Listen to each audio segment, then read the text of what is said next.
Alat dan bahannya seperti yang ada di gambar di atas. Oke, untuk praktikum yang pertama kita akan melaksanakan praktikum konduksi. Seperti yang ada di video, terdapat 4 cakram konduksi antara lain tembaga, aluminium, kuningan, dan besi. Tentunya perlu kita bakar terlebih dahulu lilinnya untuk mengetahui cakram mana yang terlebih dahulu akan menghantarkan panas. Nah, setelah beberapa menit, ternyata yang menghantarkan panas terlebih dahulu yaitu tembaga. Ini berarti tembaga memiliki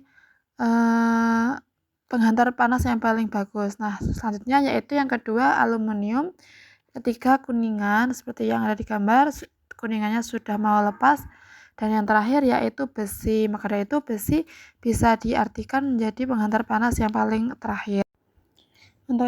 Untuk yang kedua yaitu praktikum tentang konveksi. Nah, kalor atau panas dapat berpindah melalui suatu zat yang disertai perpindahan partikel zat tersebut. Perpindahan kalor atau panas yang demikian ini dinamakan konveksi.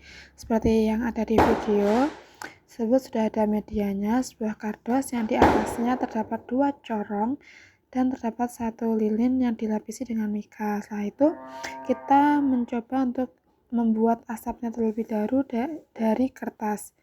Nah, di sini kelompok kami sedikit mengalami kesulitan karena kertas yang kita bakar terlalu besar dan corongnya itu terlalu kecil.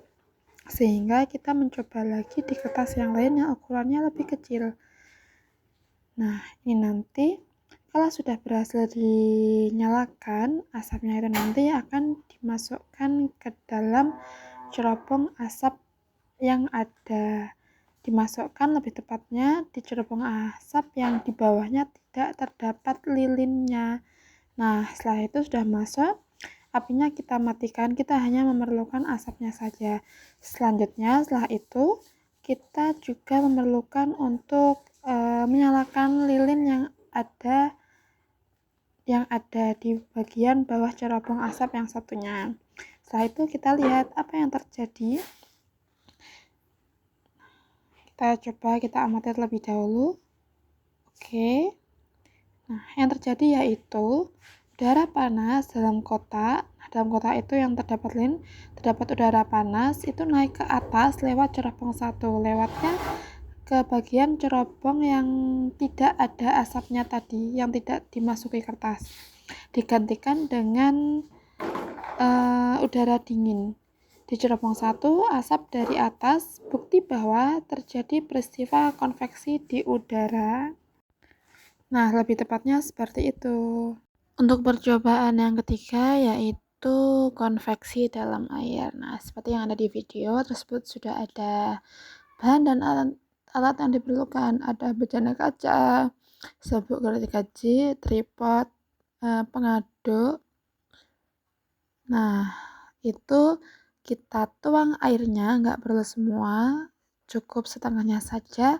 Setelah itu kita masukkan serbuk gergajinya secukupnya. Nah, kita aduk sampai larut. Sebelum api dinyalakan, yang pasti reaksi serbuk dari gergajinya itu tidak banyak mengalami perubahan, terkesan lebih pasif. Nah, setelah itu perlu kita nyalakan apinya. Nah, kita masak sampai air yang ada dalam bejana itu mendidih. Kita lihat waktu mendidih apa reaksi yang ada. Itu airnya sudah mendidih. Nah, serbuk gergajinya bisa dilihat itu mengalami pergerakan sesuai dengan air yang ada. Percobaan terakhir yaitu radiasi, bahannya seperti yang ada di gambar. Setelah ini perlu kita diamkan selama 30 menit untuk melihat reaksi yang ada.